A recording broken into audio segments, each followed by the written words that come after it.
Labdien! Esmu Voyager kluba īpašnieks Jānis Gaņģis. Šodien gribu jums pastāstīt par tādu automobīli kā CRD 2.5 dīzelīts ar parasto kārbu. Un ko viņš no sevīm stāda priekšā, apstīsimies vizuāli. Šitā ir īsā versija. Voyagerīts ir arī ļoti ērts, kam patīk raustīt ručku, vienkārši mašīna brīnumaina. Šitam modelītam mums ir LX, elektriskās durvis. Var viņas attaisīt ar pultiņu vaļā. Var attaisīt ar rokām. Rekur mums vēl ir papildus stūri, ar ko pavizināties. Kaut kā tā. Lai uz aizmuguri tiktu, vai ne, jāpaceļ sēdeklīts. Šitam ir divas atsevišķas vietiņas, vai ne, kur apsēsties. Un aizmugurē, rekur mēs piespiež ar podziņu, atkal aiztaisim ciet, bet kaut ko viņš mums negrib taisīt ciet. Taisīsim ar pultu. Uzreiz parādīšu vājā vieta šitiem pirmā gada modelīšiem ir aizmugurē. Te ir smuka podziņa, kura ir elektroniska un mikroslēdzīts iekšā, vai ne, kurš parasti laika gaitā saiet tur dubļi un aiziet postā, vai ne. Viņš arī nav dārgs, bet nu jau mūsu profesori ir izkoduši, ieliek čipsīti iekšā. Šitien ir vēl aizkariņš tāds. Ieņemsim pakaļos sēdekļus, izņemot ārā, aizkariņu var uztaisīt tālāku. Nu, kaužām labi, vai ne? Protams, šitais skaitās 6-vietīgs. Var ielikt 3-nieku sēdekļi pie reģistrācijas, un tad viņš skaitīsies 7-vietīgs. Rezerves ritenīts viņam atrodas apakšā, tas elementāri izņemot korķīti. Tur ir donkrats, atskrūvē vaļā, viņš nolaižās lejā, un varam nomainīt arī rezerves riteni. Nu, kaut kā tā, durvis elektriskās, bet daudzi saka, labāk būtu bagāžnieks elektriskais. Nu, LX Eiropas modeļiem nenāka šitāda te elektrobagāžnieki. Šitam ir smuka ziemas riepas. Kā likums Eiropas modeļiem visiem nāk 16. izmēra riteņi, vai ne? Dažiem Dodžiem pirmā gada nāk 15. Bet arī diski no vecā modeļa nedara, kad viņiem nāk speciāli 15. ritenīši.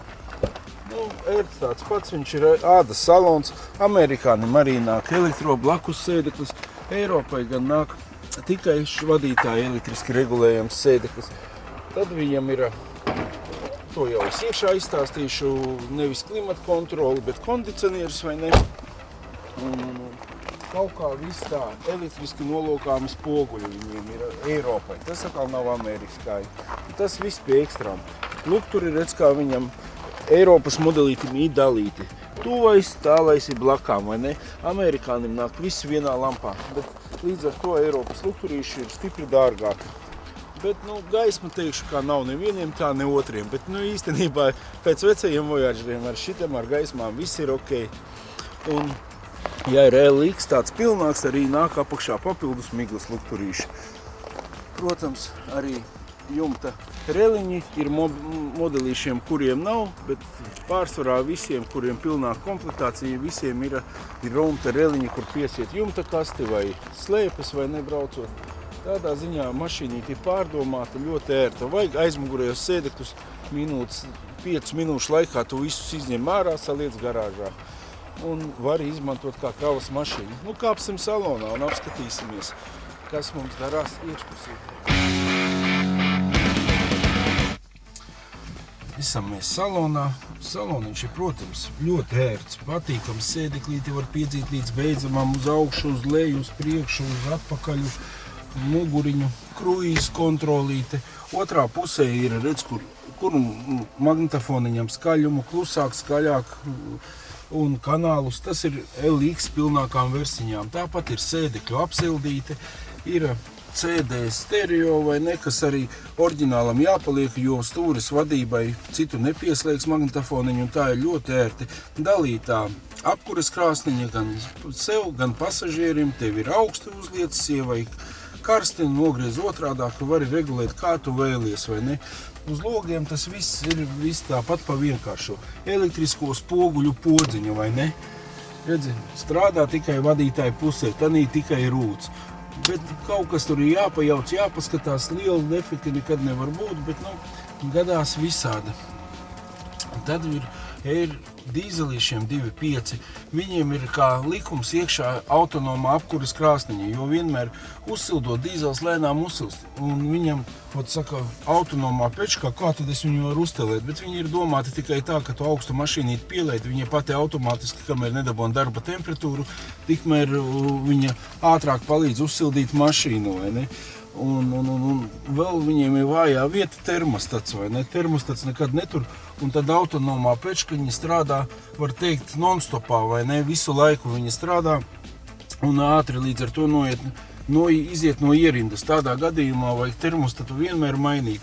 Un mēs pat esam uzgājuši, liekam patrubukā papildus termostatu, vai ne, jo oriģinālu ir diezgan grūti nomainīt, un viņš ir padārgs, tagad kaut vai lētāks palicis, bet rezultāts ir tas, ka viņš oriģinālais, es nezinu, kāpēc, vai viņš ir kaut kāds brāķveidīgs, viņš tāpat ilgi neiet. Ieliec patrubukā, tas nav lielas izmaksas, 15 latu robežās, un tu zini, ka tev temperatūra vienmēr ir laba un viss ir kārtībā. Mēģināsim darbināt. Protams, kā jau visām mašīnītēm, kvēlsvecīte augstā, ja riktīgi mīnusi, pat, ir vērts pat divreiz uzsildīt. Un galvenais apskatīties, lai visas lampiņas jums deg. Eļas spiediena, ABS, airbaga vai ne, lai nebūtu kaut kas jums noglušīts, vai ne, jo daudzi dara, negrib to darīt. Spidometru noskrējieni, saka, Chryslerim grūti ir attīt, vai ne? Bet, Chryslerim vienkāršāk nevienai mašīnai nav kā Chryslerim piesprot kompītu un uzies kaut pa nulēm, vai ne? Tā kā pēc noskrējieni jūs parasti mašīnu neskatāties. Šitai uz doto minūti ir 196, ar tādu es viņu esmu dabūjis, Latvijas mašīna, viņa kaut kāda gada 3 ir braukta pa Latviju, bet pēc stūres, spriežot pēc visas gaitas, nezinu, vai tas var būt, varbūt kāds simtiņš te ir nožilīts, bet pa lielam te ir viss skaisti, patīk ar šito mašīnu, otro dienu braukāju, neko sliktu viņā neesmu ievērojis. Izbrauksim mēs mazo līkumiņu, pamēģināsim, kā iet gaitā. Obligāti pievēršat uzmanību, pērkot ātrumkārbai, vai ne? Ja tur kaut kāds trešais slikti slēdzās, lec ārā, vai ne? Skatieties citu mašīnīti, jo ātrumkārba te nav lētais gals arī. Viņa maksā kaut kur ap 300 latiem, tagad jau ir parādījušās bišķiņi lētākas, bet vienmēr apskatieties. Citi saka, tukšgaitā ir tāda kā ļurkoņa kārbā no ārpuses, kaut kas, izspiež sajūgu, viņu pāriet. Daudzi, aizbrauc uz servīzu, izspiedēja gultni mainīt. Pat varat neskārties viņam klāt, izspiedēja gultnis, tur būs kā jauns. Tas ir primārai vārstai gultnis, vai ne? Bet mēs arī esam mainījuši gultni, uzlikuši jaunu, un arī stipri nekas nav mainījies. Tāpatās ir visā kārbā kaut kāds kopējais izdilums, un tas nav tikai Voyageriem, tas ir, var teikt, 70%, 60 dīzeļu mašīnām visām, saprotu, viņiem tomēr vibrācija un viss, un tā tukšgaitas skaņa, kam neizspiežot sajūgu, ir ļoti daudzām. Tam jūs vēl tik ļoti uzmanību nepievēršat. Pats galvenais, lai kārbiņā ir līmenis eļas, viņu viegli pārbaudīt, es jums to visu servīziņā parādīšu, un lai jums ir komfortabli braukt. Ja jūs izjūtat kādu diskomfortu, kaut kas jums neslēdzās tajos ātrumos, kā vajag braucot, kaut kur ķerās, it sevišķi trešajā, daudziem pirmam gadam tas nav raksturīgi, bet trešajam nevar ielikt, saproti, ieliec, tad viņš izlec ārā, tas ir skaidrs, ka tur jau ir dakša padilusi, tur ir visvairāk trešā ātruma dakša, kura maksā zelta naudu, vai ne, un dakšu neumainot arī nevienmēr ir līdzēts. Tur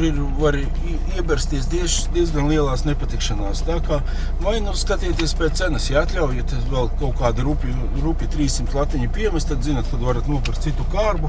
Cik viņa būs laba, to arī neviens nezina, bet katrā ziņā tas apmēram jums ir jāskatās. Brauksim, ko viņš mums darīs. Šitam vismaz viss smuki ieslēdzās.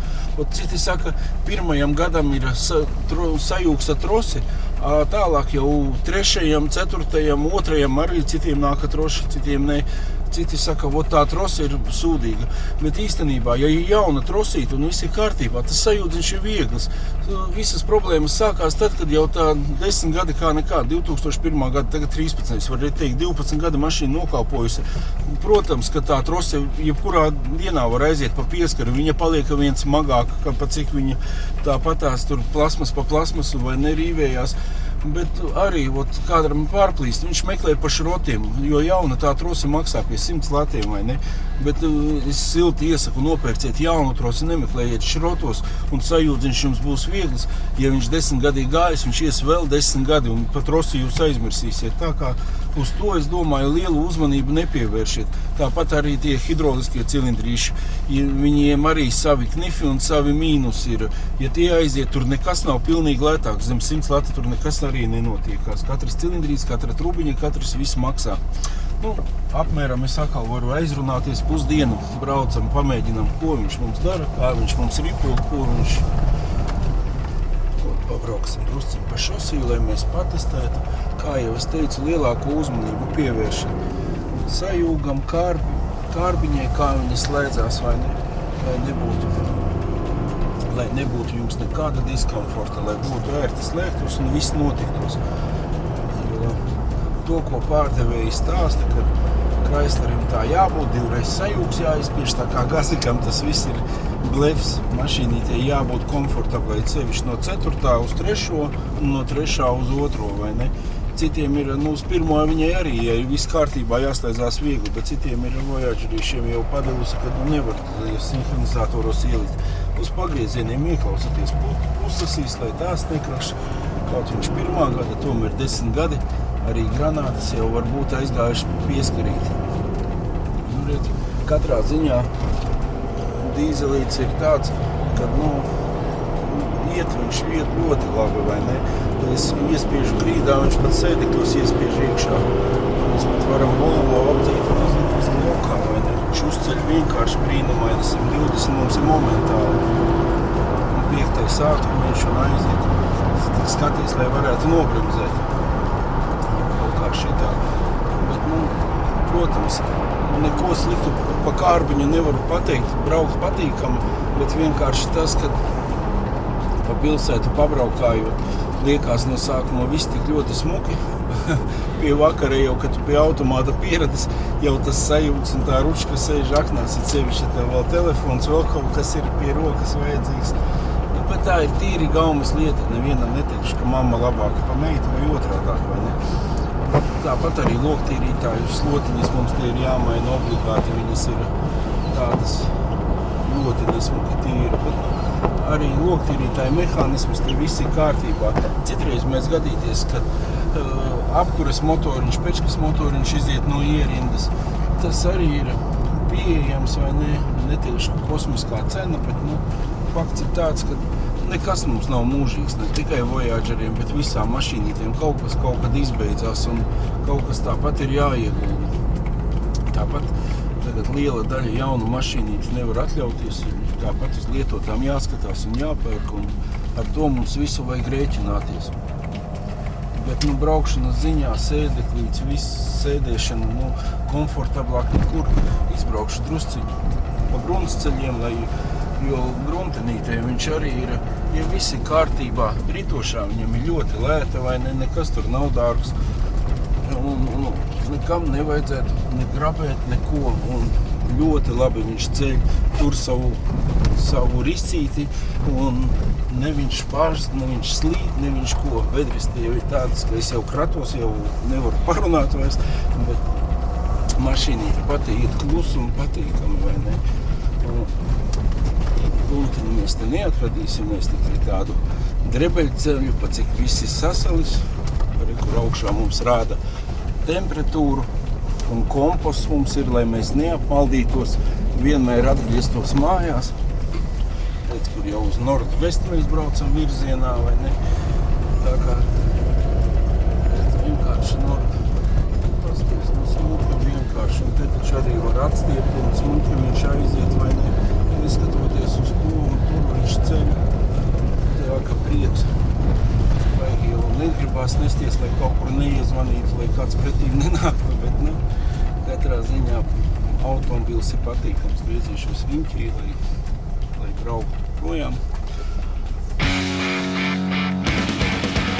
Gruntenīte arī no šitādi sniega ceļiņus var būt droši, ar to Voyagerīti nav ne gramu grūtāk braukt kā ar vieglo mašīnu. Bet tagad, kad esmu pabraucis 100% dodu, ka tas ir vienkāršāk un vieglāk, vai ne? šitam arī modelītim ir uztaisīta rokas bremze, ja tu gribi pakaļu paslidināt vai ne.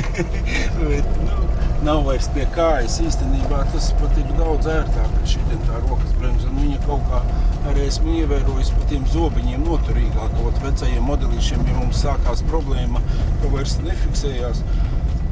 Bet šitam modelītim šitās rokas bremzes ir daudz labākas, kas ir patiešām ar roku, nevis ar kāju spiežamas. Bet katrā ziņā tieši pa konkrēto modelīti es nevaru pateikt nevienu sliktu vārdu. Pacelsim augšā, protams, tikko viņam ir iziet apskati, arī skaidrs, ka viņam par itošo viss ir kārtībā. Bet katrā ziņā ir 1. gada un 2. gada, 3. gada jau tie Voyageļi tik nojāti, nedod Dievs tādu nopirkt, vai ne? Tad ir cauri uzreiz striķi, nevis priekš vilkšanas, bet priekš kāršanās jāpirkt. Jo tur jūs nespēsiet guldīt, un dīzelītim ir tomēr, ja ritošās daļas ir vienādā cenā ar benzīnieku, viss ir vienāds, tad kur tu pieskaries pie motorām, sprauslām vai sajūgiem, kārbām, tas viss ir gandrīz dubultā nekā benzīnam.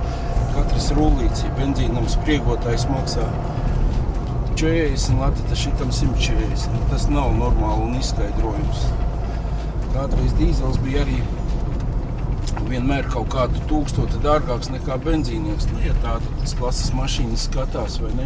Tagad apstīties, benzīns ar gāzi ir daudz dārgāks nekā dīzels. Dīzels ir vienkārši nopērkams. Dīzelīt īstenībā, ja nopērk labā stāvoklī, nav viņam nevainas. Tas pats arī patēriņš mums ir vidējais šitien braucot 7,8, vai ne? Protams, es arī diezgan daudz pa pilsētu nobraucu. Var teikt, ka pilsētā viņš līdz 10, ar parasto kārpu līdz virs 10 nebūs nekad. Un pa trasi var pat tādā normālā braucienā līdz 90 ierakstīties 7 litros. 8 tas es nebūšu samelojis nevienu gramu. Brauksim mēs mūsu kluba servīziņā, pacelsim mašīnīt augšā un apskatīsimies, kas viņai darās vēderiņā.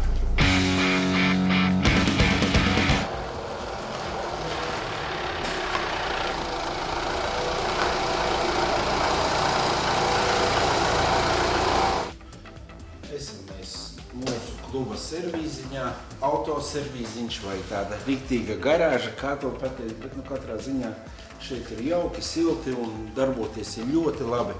Uzvilkšu dzeltenos cimdiņus, attaisīšu motoru pārsvaru un pastāstīšu jums lielos vilcienos pa 2.5 CRD, kā viņš skaitās VM motoriņš, vai ne?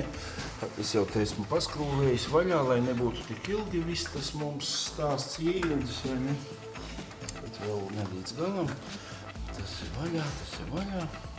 Noņemšu uzreiz augšējo dekoratīvo vāku, lai nebiedē mūs, kad viss mums ir, tad nekur pie motora nevar tikt klāt. Nolikšu viņu uz atslēdziņā un izstāstīšu. Šitā lūk ir akumulātora baterija. Domāju, ka to pat jūsu bērni zina. Šitien ir tosola šķidrumiņš, šitam ir stūres pastiprinātājs šķidrumiņš un, protams, pašā maliņā ir logu apmazgāšanai ielējams šķidrumiņš. Šitien ir eļļa.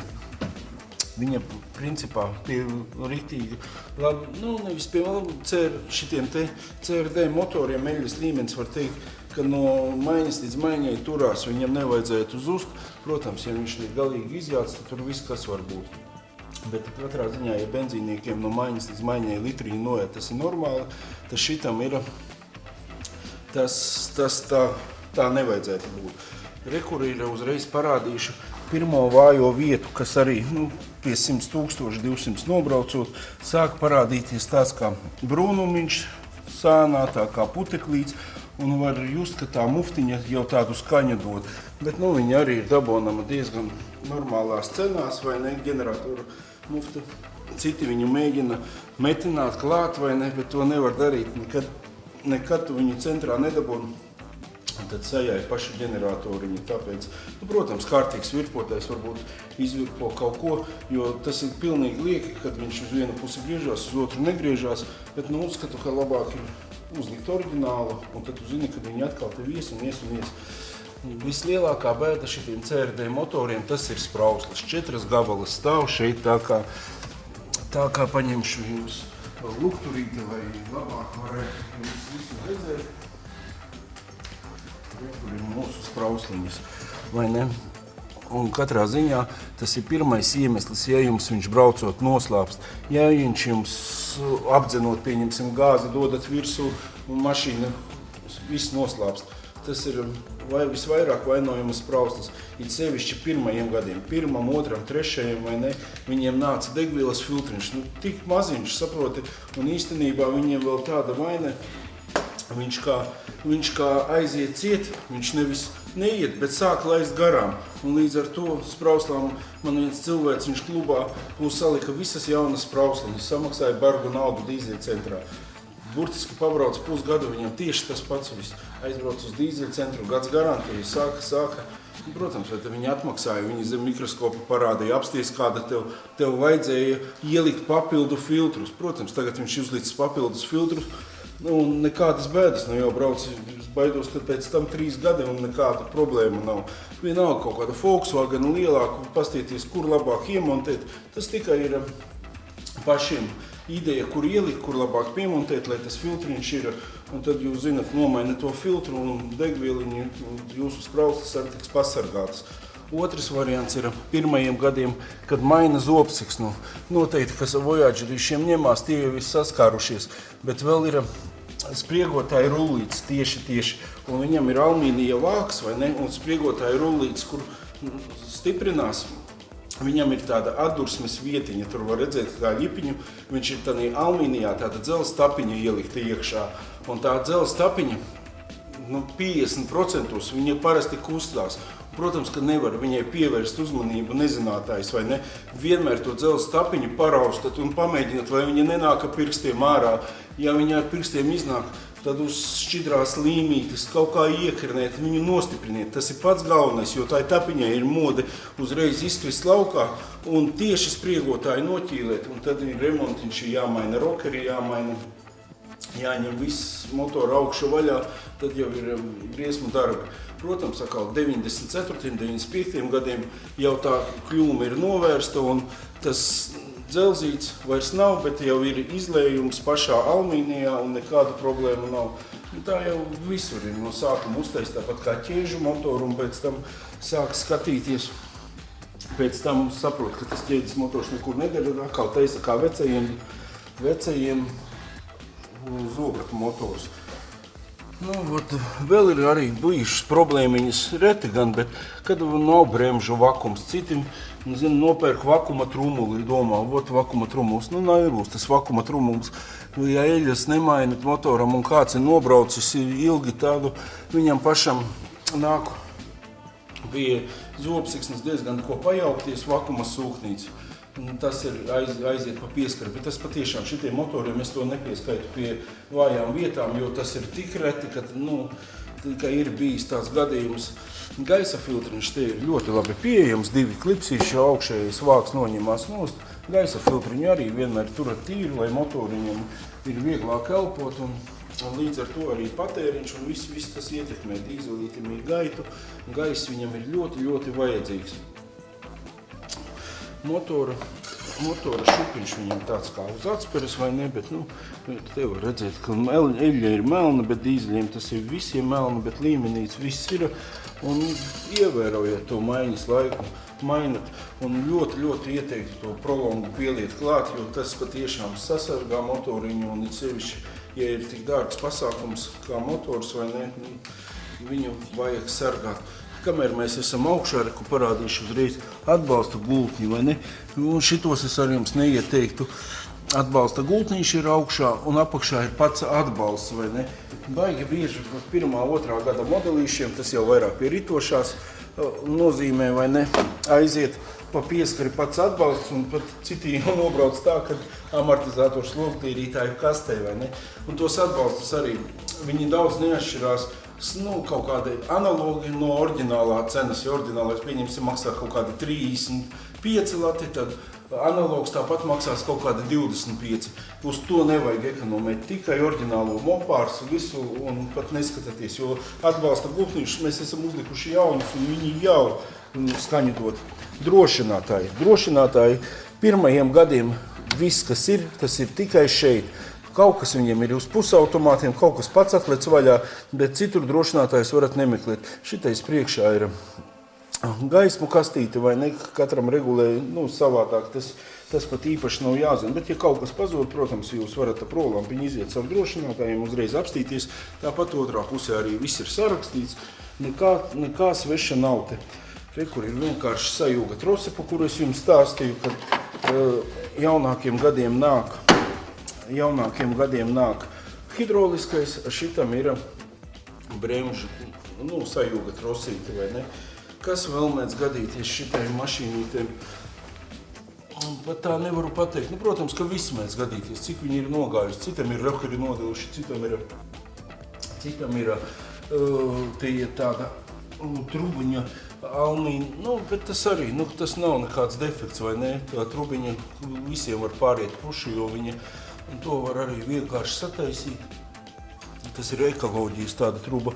Ruļļi, tas viss ir skaisti un labi izdomāts, pārdomāts, ar to problēmas nav. Īstenībā vēja motors nav sliktākais motors.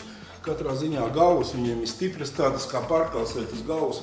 Man šrotiņā 2 gabalas stāv, viņas vēl nav joprojām pārdotas, jo katrā ziņā, ja vecajiem modeļiem tās pa vienai galvas, tās ir visas izpirktas. Kā tikko parādās tā aiziet, šitām galvas nav, tas jau vien ir rādītājs, ka galvas un viss tas ir stiprs. Protams, kad ja jau to motoru pārkarsē, tad visu ko var izdarīt. Bet katrā ziņā arī ventilātoru sistēmas visas ir uztaisītas stipri labāk. Viņiem ir riktīgi sezes, kas ieslēdz vai ne, ja tas ir relējs, ja veciem bija tāda maza plāksnīta, jaunajiem jau ir tāds riktīgs vai ne. Un dzesēšana viss viņiem ir pārdomāta un ļoti, ļoti gudri izdomāta. Domāju, ka te vairāk neko nestāstīšu, celšu augšā un višķi pāriesim mēs par ritošo un visu izstāstīšu aptuveni tādā veidā, kas notiek tālāk. Esam līdz pusē uzcēluši automašīnu, pāriesim par riteņiem, protams, pa gultņiem. Te viss griežās smuki, nekādas skaņiņas nav. Un arī to pašu ritošo nevajag tur nekādas maņķirovkas un lomikus un kā vēl saucās laužņus, lai pārbaudītu šarnīrus. Šitā pakustinot, ja kāds šarnīrs beigts, viņš uzreiz dod luftu un to jūs jutīsiet un otrs cilvēks, viņš no apakšas skatoties, to uzreiz manīs. Priekšā ir normālas disku bremzes, CRD klucīši ar tādiem atšķirās. Aizmugurē arī nenāk nevienam dīzelītim trumuļi vai ne, barabāna vai kā viņus, kurš sauc vai ne. Visiem arī pārsvarā nāk disku bremzes un rokas bremzītes nāk iekšā, šitiem apakšā mazas tādas kalotičkas un arī, protams, ja gultniņas ir, tad jūs uzreiz dzirdat. Pirmiem gadiem tie gultniņš ir kaut kā stiprāki vai viņi vēl tik daudz nav nogājuši, bet katrā ziņā kalpo stipri. Priekšēji neko neatšķirās, bet aizmugurēju gultņi atšķirās. Un vecējiem jau arī tas aizmugurēju gultņi. Kā citi saka, vājums. Kāds vājums, ja tā mašīna pie miljona nogājas, tad arī visam pēc kārtas vajag jau izbeigties. Bet šeit viss ir skaisti un smuki.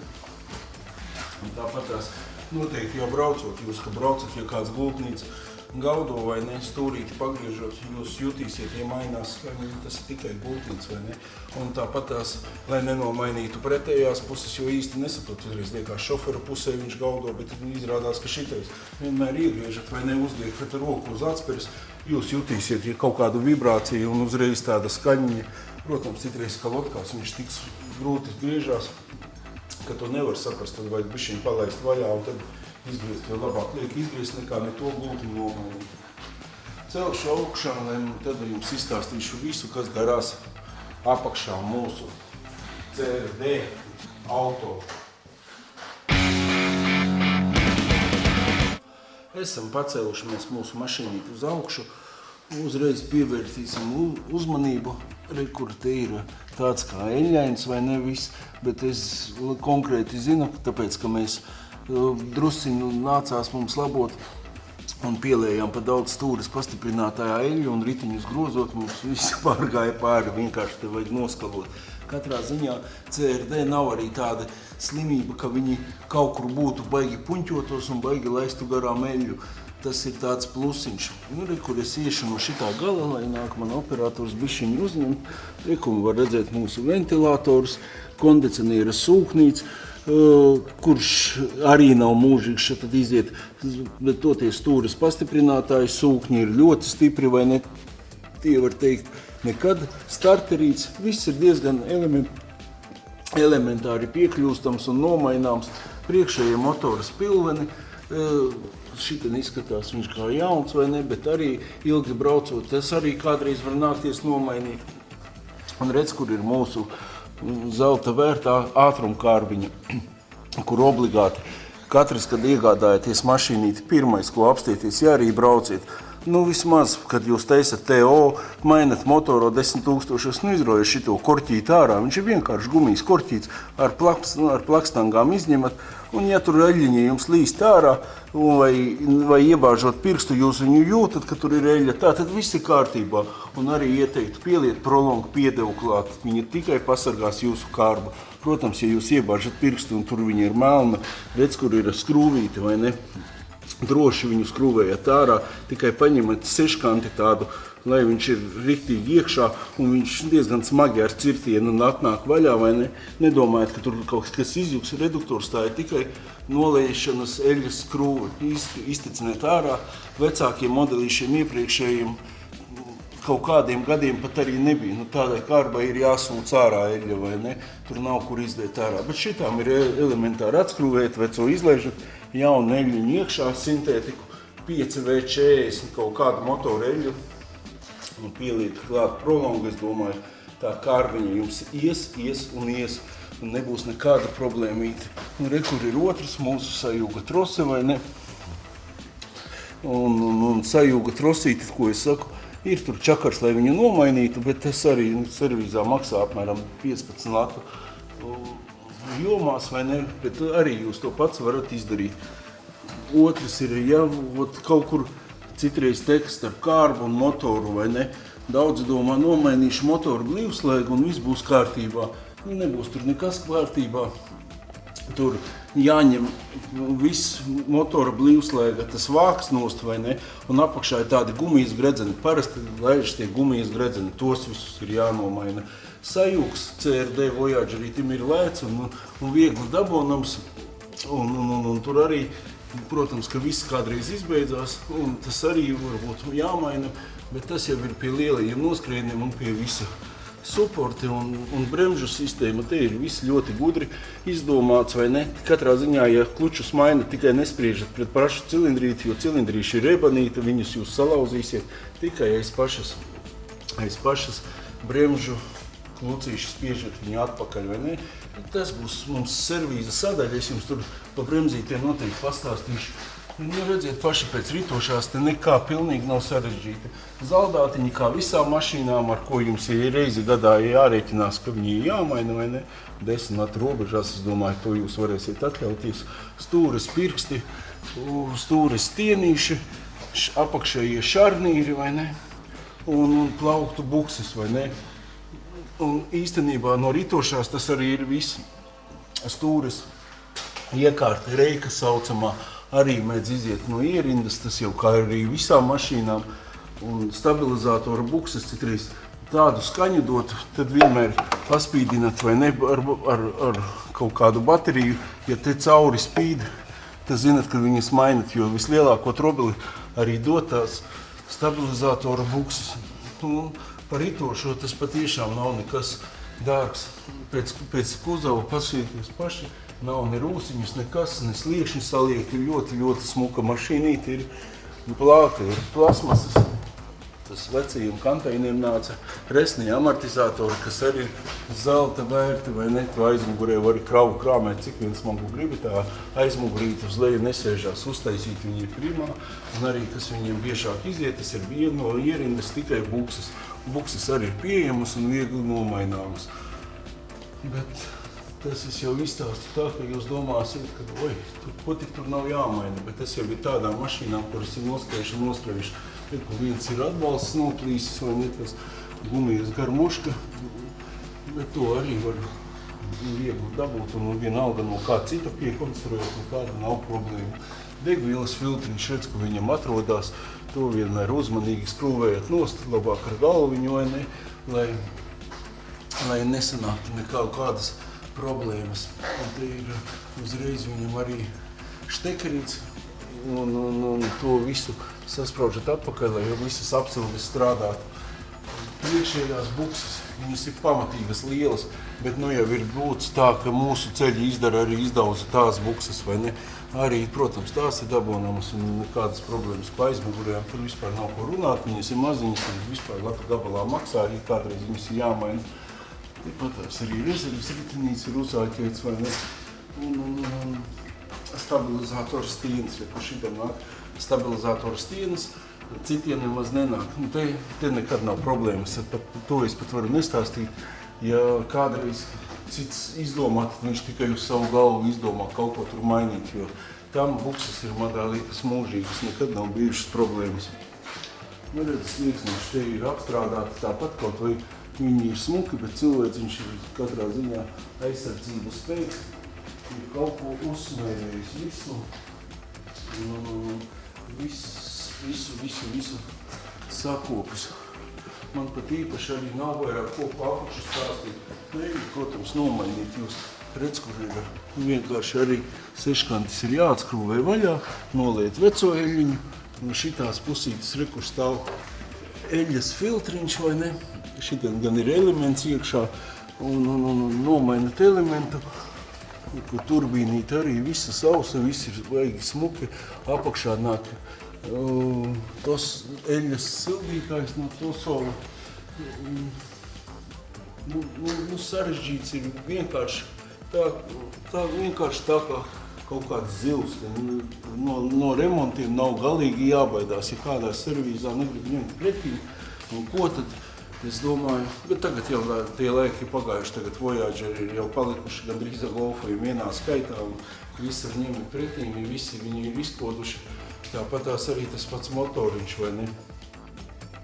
Nu, es domāju, ja jau ir tik tālu, kad aiziet pa pieskari kaut kādas šāles, kaut kas tam līdzīgs, nav viņš tik dārgs, lai labāk tad nomainīt veselu motoru ielikt. Un ar to visu nečekāties un brauksiet un bēdu nezināsiet. Īpaši man pa apakšu arī nav ko pastāstīt vairāk. Vēl drušķiņu nolaidīšu zemāk, pāriešu pāri amortizatoriem. Teikšu atklāti, ir pirmā gada amortizatori, nezinu, kāpēc man liekas drusciņi vārgāk nekā iepriekšējiem gadam, bet tāpatās viņi strādā un nav, viņi nekādus miljonus nemaksā. Atspēris ir reti, kad viņam kaut kur nolūst, vai ne? Galvenais skatieties, lai jums putekļu sargs sargātu amortizatoru, lai netiek tur iekšā šmucīte, vai ne? Atbalstiņš ir pašā augšā, vai ne? Un putekļu sardziņš ja ir, tad viss ir kārtībā. Aiziesim vēl drusciņu uz aizmuguri, drusciņu pa sāniem. Tāpat ir mūsu lāga, arī tepatās var noskrūvēt nost aizmugurējos amortizatorus, ja gadījumā jāmaina bukses. Un viss ir pilnīgi viegli pieejams. Un pat es nezinu, ko lai es vairāk izstāstu pa lielam. Es esmu jau daudz izstāstījis, vismaz pirmās iemaņas jūs zinat, uz ko pievērst uzmanību, uz ko skatīties.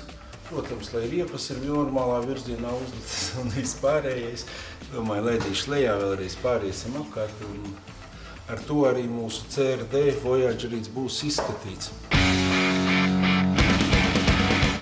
Mūsu dekoratīvu motoru pārējo esam uzkrūvējuši atpakaļ.